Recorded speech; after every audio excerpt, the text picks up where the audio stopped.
And I just create something. I've got 6 o'clock. I will call this meeting to order. And if we can all, Roxanne, if you'll take roll, and if we all can please stand for the Pledge of Allegiance. Get back over. No.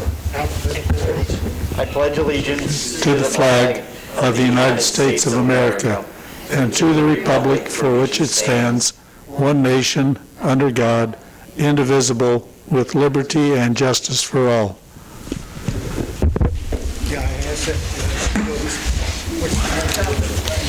Has council had time to review the agenda? I'll make a motion that we approve the agenda as set forth in the packet. Seconded. There's a motion and a second to approve the agenda. All those in favor, please show a voting sign. Public comments? Seeing no one from the public, unless Berkeley or you want to, okay. Come on, Berkeley. I will just jump over that one and go to the consent agenda. Questions? I make a motion we approve the consent agenda.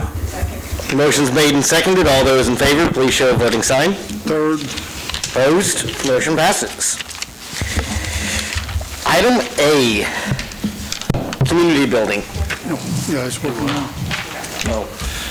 Mayor and Council, at your last meeting, there was some discussion and some direction for staff to look into the possibility of opening this building as well as the North Community Building and the rec building back up for rental purposes.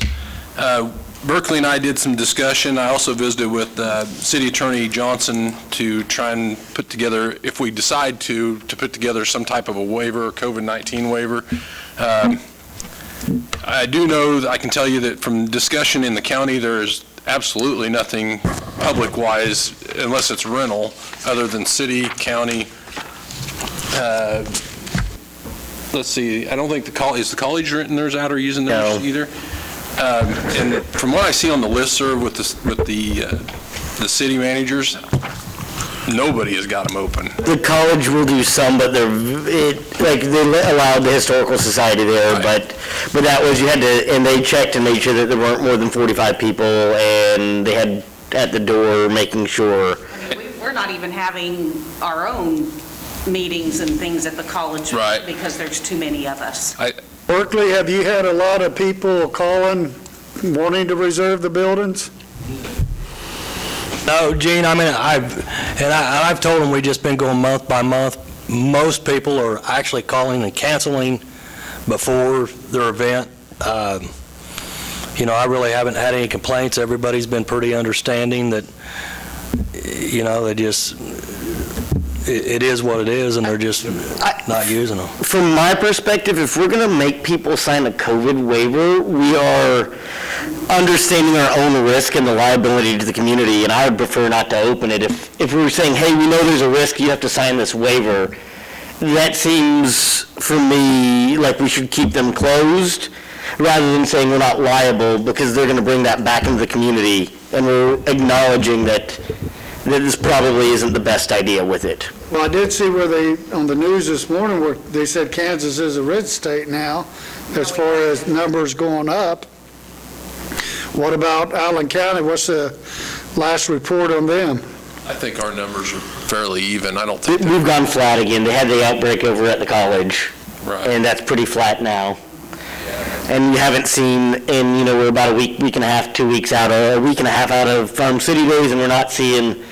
The school district's been very fortunate too. I don't think they've had any cases now. They've had some quarantine issues of exposure at other events and had to quarantine, but I don't believe they've had any kids missing school because of actually having it. So they've been very fortunate.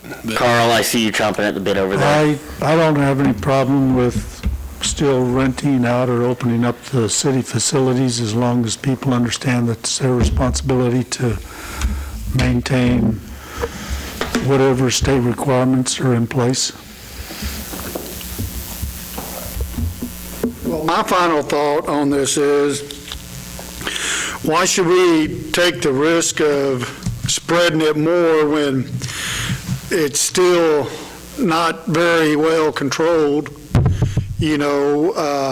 Farm City days, you've seen probably not even half the people in mass. I was disappointed with the carnival because I didn't see any of those people wearing masks, hardly. My thing is, I don't want to take the chance of holding mass events, 50 people or less, and take a chance of something exploding and then the city look bad because we had our buildings open. Nick? I think anybody that's going to rent the building has intention on getting together anyway, and they're either going to do it in their own homes or they're going to do it, over the holidays. They're going to find a way of getting together, and rather than the city lose out on the opportunity to rent the back on it, I say we open it up. I mean, Farm City Days happened, and ultimately this is here to stay, and it's not going away anytime soon, and you got to be responsible for your own self. I mean, wearing masks, washing hands, not touching eyes and face. I mean, I'm not saying we can't do preventative measures, but at the end of the day, I mean, people are going to do what they're going to do regardless of whether we're open or not, so why not be open? Well, who's going to sit there and place the doors on the 45 or 50 people? Are we going to have a city employee come to these events and sit there and count people walking in? I guess if you guys are, Hold on, let me get through here, let me get over to Mark. I don't think we ought to open due to the fact you only can have, one event per weekend because we have to clean. So I think that would be my recommendation. Yeah, you're not going to make anything on it. And I feel the same way. Farm City Days was an outdoor event, and the way the wind was blowing that day, there was no way anything was going to stick around for very long because the wind was blowing 40 mile an hour. But if we have to go to, I guess along with John, if we have to go to the point to have waivers signed to protect ourselves, then it's probably not worth the risk. And, a lot of times a waiver's only as good as the piece of paper. I mean, people, Kim? I don't think it's worth the risk. I think the people that are going to get together, like Nick says, are going to do it anyways, and so I say let them have it. Well, I think we've got a 3-3 call. Go ahead. This is just a side comment in regards to Farm City Days. That's probably why the Veterans Committee voted to cancel the veterans activities this year, because of what they saw at Farm City Days, and they feel like its risk is increasing. But I guess I'm still of the opinion that people can be responsible and still have activities. I guess here's the thing. Why don't we table this for a minute, because we're definitely not going to run it out before the election. We want to make sure that that's a safe space. If it's on to me and you guys want to make a motion, you know where I'm standing, but that doesn't mean I will not change that opinion in 2 weeks. I didn't make this an action item tonight. Right. I guess I kind of wanted to gauge where you guys were at. We're still utilizing the building on a minimal basis, like the community blood drives, we're allowing them to have it. The voting thing, we're obviously going to let them have it. Our internal stuff, we're still using for safety trainings and things. So I think that leaving it open for the staff to make a decision is fine with me. I mean, if you have certain events you want to allow and certain ones you don't, then so be it. I think, are we fine with turning that over to staff at least for the next month or two? And I'd like to get through the end of the year and see how things go. Okay. Let Myself. Corey and Berkeley make the final call. Okay. You don't want me to bring it back then? No. Okay. All right. Okay. All right. Sounds good. Item A, new business, COLA. Mayor and council, as I told you at the last meeting, I didn't have time to put it on the agenda, but the cost of living adjustment came out from Social Security. It's a 1.3% increase for 2021. As I mentioned, we have only 1% budgeted in our 2021 budget for the COLA. So I guess it's this time of year, we always bring it to you guys. I really don't have a recommendation. I just want to see what you guys want to do with it. And I know that the 1%, we've got it built into the budget. It's going to cost us roughly, Carla ran some quick numbers this afternoon or this morning, and if we did the 0.3, it would be around $22,000 additional outside of what we've got allocated. I don't have any heartburn either way. My biggest concern of not doing something is setting back our pay scale I mean, we're obviously looking at wage adjustments already. We figured that out. Every year that we don't do it with the cost of living, we always stand that chance of setting them back a little bit. I don't know that it's that big of an issue this year, but I think we budgeted for 1%. I wouldn't have a problem with that. Yeah, I agree, the 1%. We just passed big raises and came up with a shortage as far as the employee health side of things went.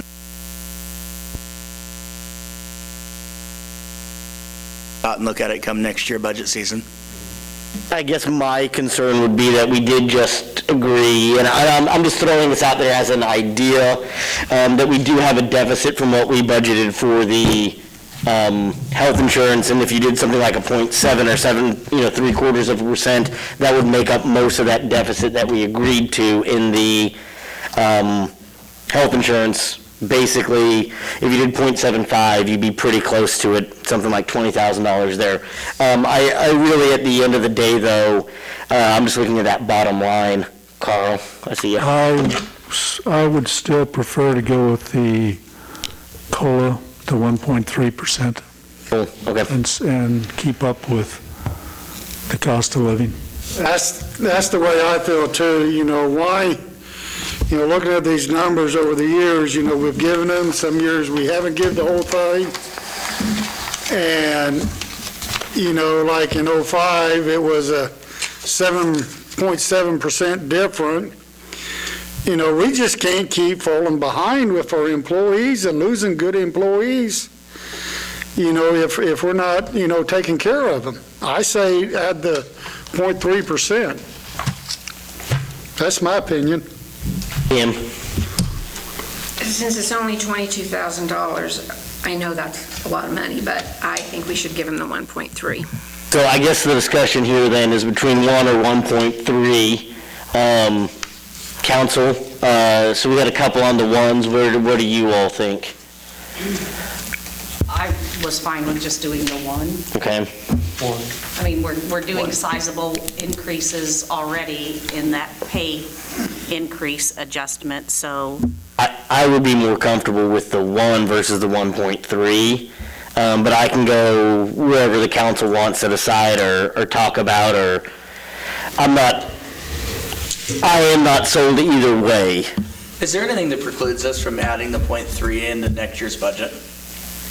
Well, I guess, no, we won't be able to add it into the budget, but we would try to absorb it somewhere else. So each department would look at that 0.3 or whatever that is in their budget and try to not spend it in materials and supply or something to that nature. But I'd like to make a motion that we approve a 1.3% COLA for 2021. I second that motion. A motion's made and seconded. All those in favor, please show a voting sign.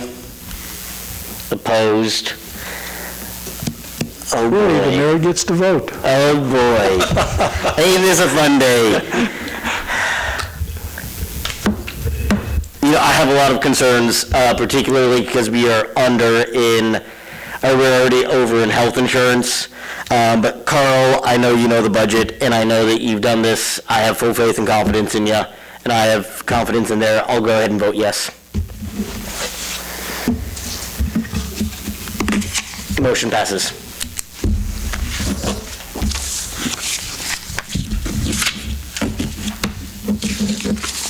Item B, common use. Mayor and Council, included in your packet is a common use agreement between us and the school district. It's for the STEM building at the Iola High School. It basically covers the water line and the electric lines that are going to run across, they're private lines that run across our alley easement. It's an effort to protect our franchisees as well as ourselves, to make sure that they're a member of One Call, and we'll locate those lines that are located there. It's not going to be a big issue, but at least in the years I've been with the city, we haven't allowed private utilities to go across an alley or an easement without something of this nature. Is there an alternative to this agreement, or what's if we didn't approve this? That site is so tight, Carl. There is, but the architects we could run our main, extend our main up to the building essentially and maintain more line. For the most part, it's just crossing the alley now. They've tried to push it all the way to the north edge of the alley and then cross us. So it's going to be pretty minor now. Originally, they wanted to run the fire line and the water service right in the middle of the alley all the way down and then just go into the building. But I think we've got a pretty good common ground on what they're going to do. They'll have some tracer wire in it as well for locating, but What's the school district's reaction to this possible agreement? my understanding from Dan Willis is they're going to approve it tonight at their board meeting. So I don't have any doubt that they want to approve it and they agree with it. I think the elementary school definitely needs a fire suppression system. Just throwing it out there. This is for the STEM building. The STEM building, okay. Well, that one even more probably needs a fire suppression system if you're building it. Right. I'm a little confused. What is the distinction made about the private versus public line? Okay, so anything back beyond the meter is the private line, is their responsibility. And the fire line is very similar, other than there's not a meter. It's a monthly rate. So we'll set a valve for the fire line, and they'll run their own line up to the building for that fire line. And then they'll have a hookup on the side of the building for the fire department. But, yeah, anything past the meter, essentially, Nick, is typically a service or a private line. I make a motion to approve the common use agreement with Unified School District 257, allowing private utility lines and public right-of-way, and authorize the mayor to sign the necessary documents. Second. All those, motions have been made and seconded to approve the memorandum of understanding. Is that where we're at? I flipped my page. It's a common use agreement. Common use agreement, sorry. All those in favor, please show a voting sign. Opposed, motion passes. We probably need about a 10-minute here, is that you think? Yeah, I think 10 minutes ought to get us. Okay. If we can get an executive session, I move the city council recess into executive session for 10 minutes, referring to personal matters of non-elected personnel, KSA 75-4319B1. The purpose of the executive session is to discuss the individual's employment and shall include the mayor, city council, interim city manager, human resource. The regular meeting shall resume at 6:27. do 6:28, because that's my lunch. 6:28. Okay. Is there a second? Second. In favor? Opposed? Motion passes. We'll be back in 10.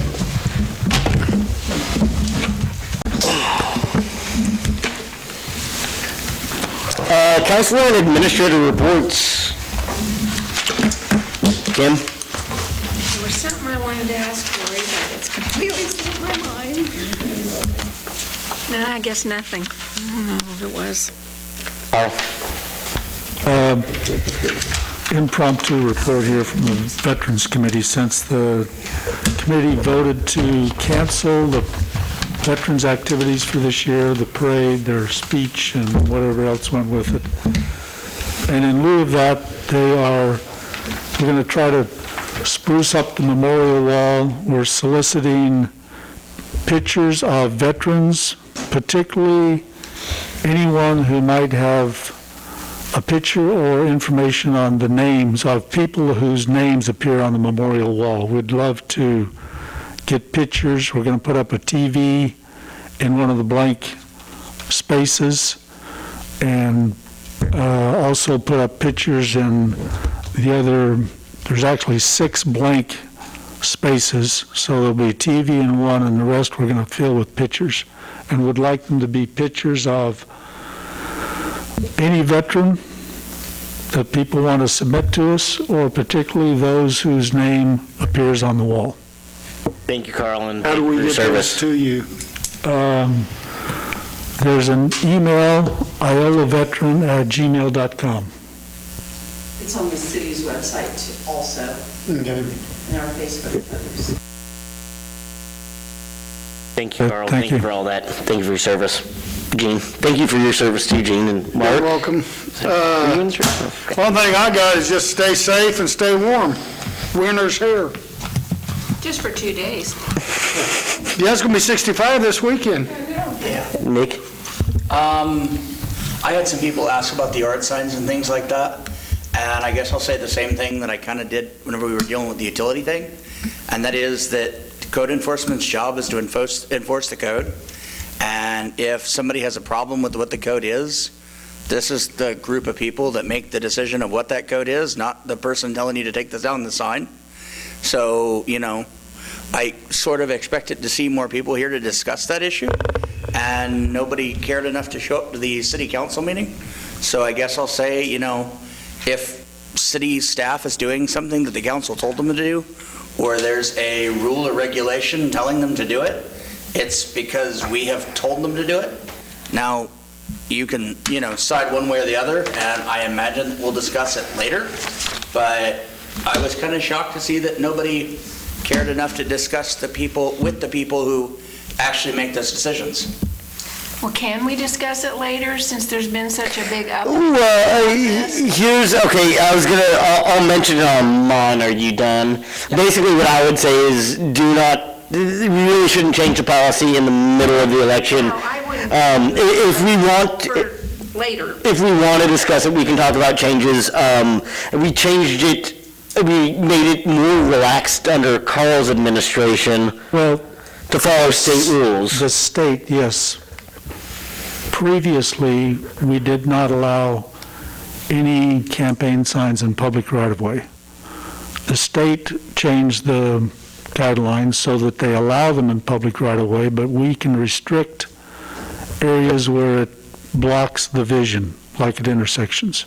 Size, yes, so Well, I do know in one of the elections here within the last 2 years, there was one person that had a semi with a election sign on it, They were, and it was up the whole time. the code kept writing them and doing what code was doing on it. It was code. So code is really only looking for complaints on those. If we want to address it and change it, we can do that. I would suggest we're too far out. If we want to talk about it, let's let whoever is president be inaugurated. This really, as a political scientist, this hasn't been an issue up until this election. It's been this. But just this election, so let's all take a deep breath and say, is this the new way of politicking that we're doing? Is this a one-time thing? Let's all get away from the election in a week or two. And then as we have, January can be kind of light at times. If we want to discuss it then, we can discuss it. And we can have that discussion outside of the politics behind this person signs and that person sign. I do know that code was writing equal letters to parties. I know the Democrats got their signs out pretty early, and they were all told to pick them back up because they were before our policy. And I just know that they're really only enforcing complaints a lot of times. Let's get through this. Even if we changed it today, it wouldn't be effective anyways, so. Yeah, I like that idea, because I think our sign ordinance and our political sign restrictions are pretty consistent with other counties. Yeah. When they allow bigger signs outside the city limits. Or not. Well, They very much are about the same for every city. Yeah, no. They are basically for all the cities. The only thing that I would suggest, if we want, maybe we can allow a little larger at times. The only suggestion I would do would be a permit for a large sign, and that you'd have to go through, and you just have a special permit that says in this, and you'd have the type of construction, the location, and that way code could enforce, this is going to be in somebody's sight lines. Remember, when we do change an ordinance, it's not for one house, it's for the entire city. So you're literally saying, if you want this type of sign, that every single house could have that size of sign across the board, every location, and could really have multiple of them in their property. And that's where the concern is. Remember, this isn't a one-off, you're allowing one. You're allowing every single house in city limits, regardless of their lot size, to put up that same thing. So that's always the concern. This isn't something that's just happening in Iola. From watching the listserv, it's all over the state of Kansas right now. They're all fighting this battle with the political activity that's going on in this election. So I don't think it's... I would suggest that maybe we take up the issue in January, we back off from the election, and then we have a conversation that's not around this election, that's just about how do we feel about political signs. The other change that I might suggest too is between primary and election, you can leave your sign out. Right. If they're more than 45 days out. So, but those are kind of reasonable responses. Mark? You have to get out, drive safe, because it's nasty out there. Stay warm. Exactly, same. City guys stay warm too. I saw them out there this morning working on a 2:30 in the morning. water leak, and I thought, oh my goodness, those poor guys. So Phenomenal. stay Where was that warm, at? stay safe. Cottonwood By the and high Douglas. school, right before the high Yeah, school. Cottonwood and Douglas. So, Yeah, it's our main feeder going to the water tower that broke, so. Whoa. Can I ask Corey something? I remembered what it was. Yep. Did the school ever sign that thing about our roads and the construction? I am waiting on our attorney to get the MOU We've been waiting done. on that for School. Yeah. a Bob's, while. yeah, Bob's working on the agreement. Okay, just wondered. Corey? The only thing I have at our next council meeting, Burns and Maccabee here to give you the overview of the 54 preliminary engineering study that we did. A couple of them will be here to kind of just give a brief overview of it. It's, like I said, it's probably 300 and some pages of report. The CMB licenses we'll start those, the first round of them, probably the next meeting. Really not much on the agenda for the next meeting. And then if I have anything on the Civil War statute, I have not had any contact with them since it's probably been 3 weeks ago. So I'm waiting, I'm assuming it's their procurement policy they're going through right now in Illinois that we're waiting on. So I'll reach out to them, but other than that, it's been, there won't be much on the next agenda either, so. Is that still that deal going on tomorrow out there at Peerless? Is that still on for tomorrow? 10 o'clock, 10 o'clock? Inside though, so it Right. shouldn't be too. I won't be there. okay. I have And- 9:30 class. And they did Bundle ask that up. we arrive at a couple of 10 or 15 minutes early because they're going to check everybody in Where do we go in at? North the side. north door. Gene, take us home. I'll make a motion to adjourn this fun winter meeting. Second. Motion's been made and seconded. All those in favor? Opposed? Kim, you're staying. Me and Nick's opposed. 29 degrees.